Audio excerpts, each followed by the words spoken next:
เดี๋ยวต้องไปเอาน้ำก่อนท่านผู้ชมตอนนี้ผมไปโอ้ยสนับสนุนโดยบริษัท VIP Trading Import Export จำกัดเพียงผู้เดียว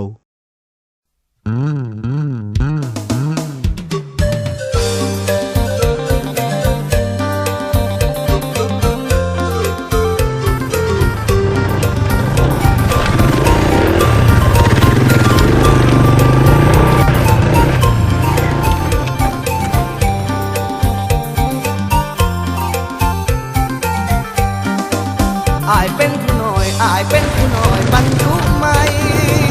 ขี่มอเตอร์ไซค์เก่าเอาไม่แลปิกอัพคันโกโตโยต้ามาห้ามแลมาเที่ยวมาแวะสู่เจ้าเศร้าแลสวัสดีคุยเต่าเบาคกเกี้ยงเอาง่ายๆเนาะมือนี้เขาชิมาเห็ดไก่อบเฟืองเฮ็ดดีๆโลกบ่จดจำต้องเฮ็ดระยำมันจึงจือเนาะเดี๋ยวเข้ามาเบิ่งอุปกรณ์ของเราเลยและนี่คืออุปกรณ์ของเราเนาะจะมีไก่เพราะว่าเฮ็ดไก่อบฟางมันต้องมีไก่นี่คือพริกไทยแต่อยู่ประเทศลาวนะครับและนี่ภาษาลาวเรียกว่าหากผักหอมแต่ภาษาไทยเรียกว่ารากผักชีใบมะกรูดข่าหัวสิไข่หรือว่าตะไคร้น้ำมันหอยน้ำปลาน้ำมันขาดไปบ่ได้ก็คือนี่เนาะเบียร์ลาวบ่ได้จ่ายโฆษณาให้กินให้เสียเงินน้ำมันหลายอะไร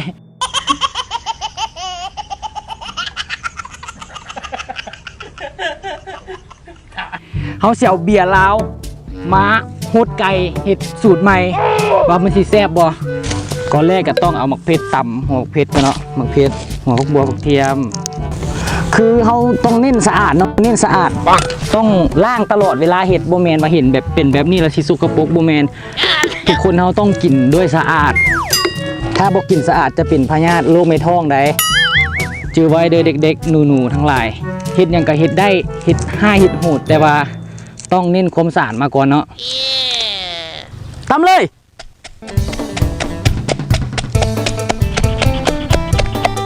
โอ้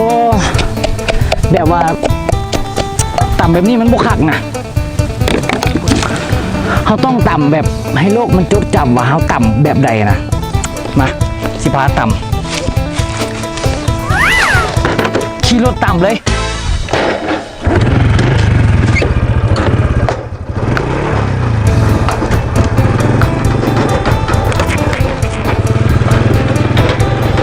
ต้องต่ำแบบนี้แบบนี้ครับผู้ชมทำยังไงให้โลกจดจำมันต้องทำแบบนี้ทำดีๆรับไม่ได้ใช่ไหม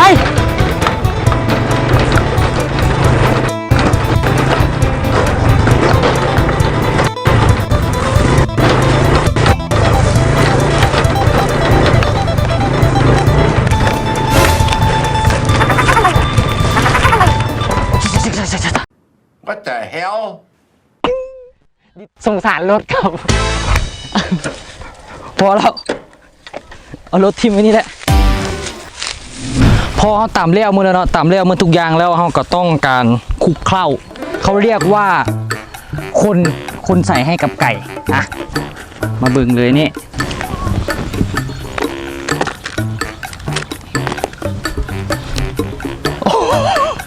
กูต้องเผ็ดแน่มาใส่แล้วกะแต่ชิ้นแล้วคนนี่คือไตเรียกตัวไตตับอยู่ข้างในคนเข้ากันคือชิเผ็ดอยู่ได้นี่มันต้องเผ็ดมากนะท่านผู้ชมไอแบกคือกูขอยืมเสียงหน่อยนะท่านผู้ชมคิดถึงแบกคือมากเลยแบกคือเขาก็เป็นเพื่อนของผมนี่แหละทุกๆวันทุกอาทิตย์เขาก็มาที่เวียงจันทร์แล้วเขาก็มาหาผมมานอนอยู่ที่ห้องเช่าอันเล็กๆอันโสโครกของผมนะครับแล้วก็ผู้สาวมาซี่แม่แล้วครับ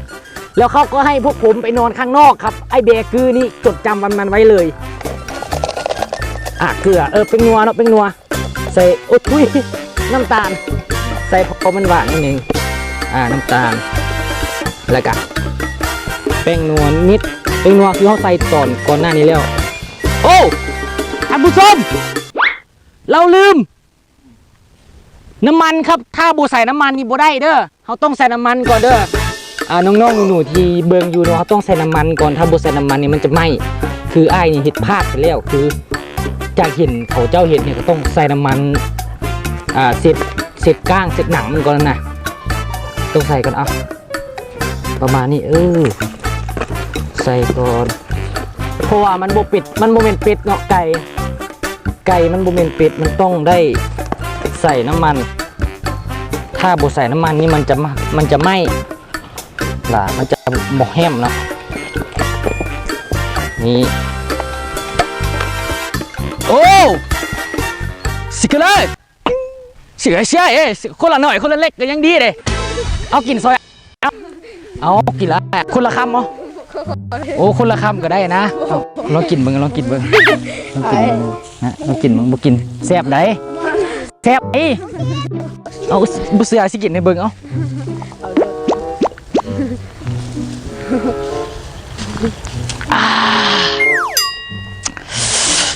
บาดนี่มันไม่ดีนะครับท่านผู้ชมมาหลอกเด็กกินเบียร์กินดื่มกินเหล้านี่โอ้ยเสียเวลาจิบหายแล้วเขามาเฮ็ดเบียร์ของเขาต่อแล้วต้องกินให้มันเมิดจากครึ่งหนึ่งก่อน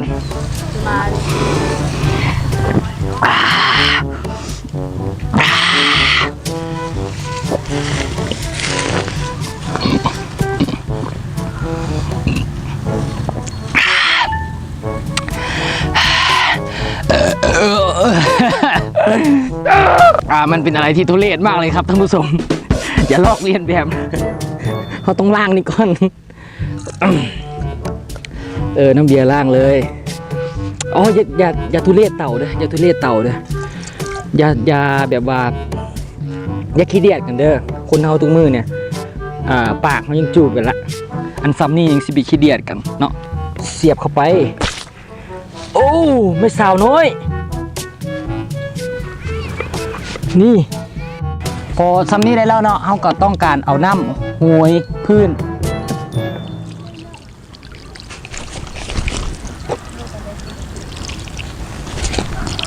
โอ้น้ำมืดเดี๋ยวต้องไปเอาน้ำก่อน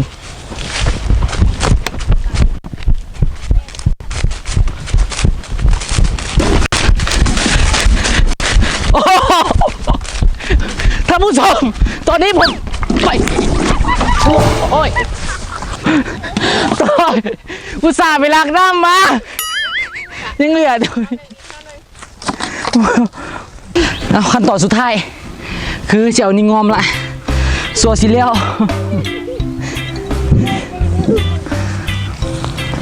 เอานี่งอมเราต้องเห็ดปกปิดเนาะ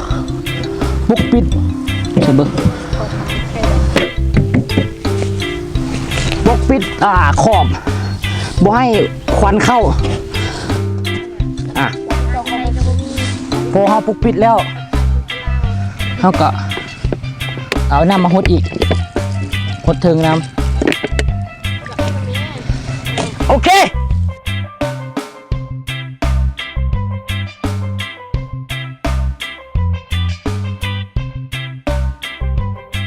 เขาต้องจับเวลา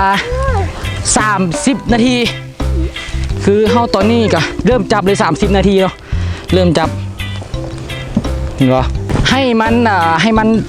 ดับจังน้อยแล้วก็เอาใส่ไม้ดับจังน้อยแล้วก็ใส่ไม้ฮะไปกินน้ำไปแล้วไอ้หนูช่วยกัน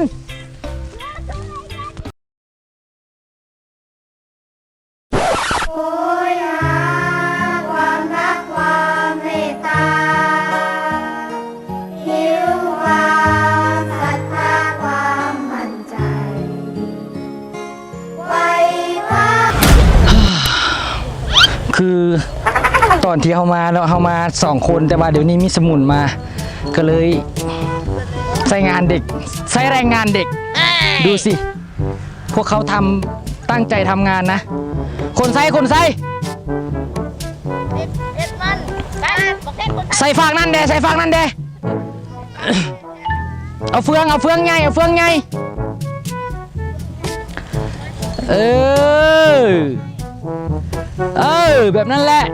ใส่ฝั่งนั้นใส่อ้อมเลยท่านผู้ชมพ่อพี่น้องตอนนี้ได้เนาะยืมคำไอ้แบคือวันนี้ฉันก๊อปปี้แกหมดทุกคลิปทุกคำพูดเลยนะเราชิมาเปิดเบิ่งเนาะแล้ว ฉันจะกินมันให้ดู ตอนนี้ยังบูฮู้เลยมันที่ไปเป็นตามที่คาดหวังไว้ได้ปะเตรียมตัวเปิดดูพร้อมกัน5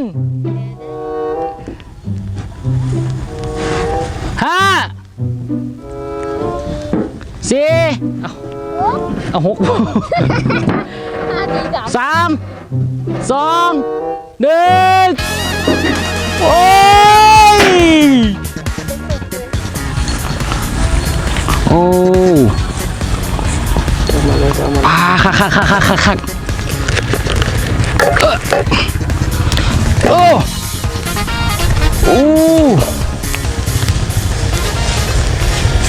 พอดีสุกยัวจ้าเขาเจียวขาก่อนเด้อขั้นตอนนี้ต้องแบบมิด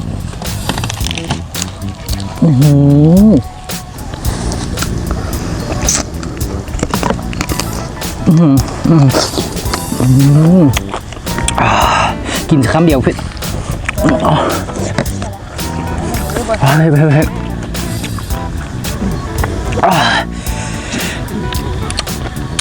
ต้องเรื่องเผ็ดเนาะอันตรายมันนี่มือเต่าบ่ได้กินข้าวเลยไม่เห็นไก่อุฟางเลยตั้งแต่เช้ากินข้าวที่ตอน 12 โมงดึกมื้อนี้ขอโฆษณาจังหน่อยแนะนำเลยนี่เลยสมุนไพรเป่าตะวันเนาะ3อาการเผ็ดๆแบบว่าคนที่ว่าเป็นโรคกระเพาะเป็นโรคลำไส้อักเสบเป็นโรคลินสีดวงต่างๆคือเต่าแนะนำให้เอาตัวนี้ไปกินเนาะเป่าตะวันสมุนไพรตัวนี้แมนลดอาการกรดไหลย้อนแบบว่าเขากินเผ็ดกินอย่างท้องอืดอย่างล่ะเอาตัวนี้ไปกินเลยกระเพาะอักเสบกระเพาะลำไส้ลินสีดวงอย่างต่างๆเนาะที่บดีอยากให้มาลองกินตัวนี้มือเต่ากับบ่ได้กินข้าวมาเห็ดอันนี้กินเลยมันเผ็ดอันตรายเลยต้องกินหายขาดพวกที่เป็นกดเจ็บกระเพาะอย่างนี้กินนี่หายขาดเลยลินสีดวงต่างๆวิธีกินของมันก็คือต้องกินทุกๆหลังอาหารแล้วมันจะหายขาดกินให้ใส่1 เม็ด3 มื้อ3 คาบเราจะลดอาการแบบว่าเจ็บกระเพาะท้องอืดท้องแน่นปวดกระเพาะต่างๆเนาะแนะนำเลยนี่เลยเป่าตะวันหนึ่งมาเราจะมากินกันเลยโอ้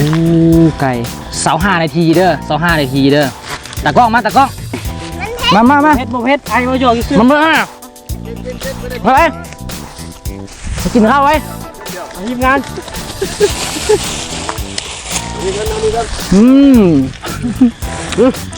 มาแม่โอ้ข้าวความแซ่บโอ้เย่น้องมาเอาไปกันไปเพื่อนเราต่อละโอ้ my god สเกล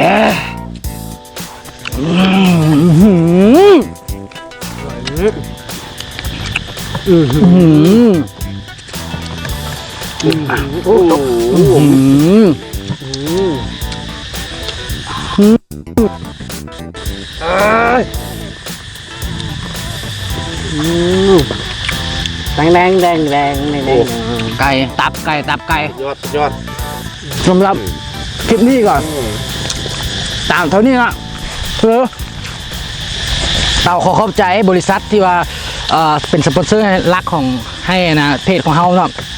VP Group ขอขอบใจหลายเด้อแล้วก็อยากให้ทุกน้องๆทุกคนเนาะเอาสู้เต่าไปเฮ็ด26 นาที25 นาทีเฮ็ดตามนี้เลยแซ่บ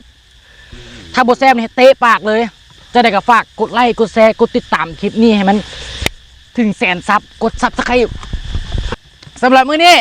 ขอกล่าวคำว่าสบายดีพร้อมกันไหมสบายดี